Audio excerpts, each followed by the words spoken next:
Hello everyone, today we are going to learn basic Shift Architect tutorial how to split a wall. As example, I will create walls with strike exterior wall and I will create in here. Now if you want to split this wall, we can use the break tools. You can select the wall object and then click the break tools icons in the below here, and then you can click on the wall object. So to be create the break tools, you can select the walls and I will click from these points, move to drag to separate the wall.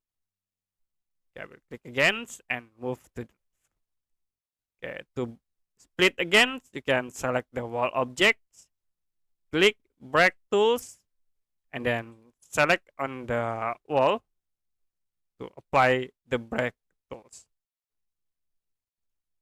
Okay, that's it for basic Shift Architect tutorial, how to split a wall. If you have any question about tutorial, you can comment below this video.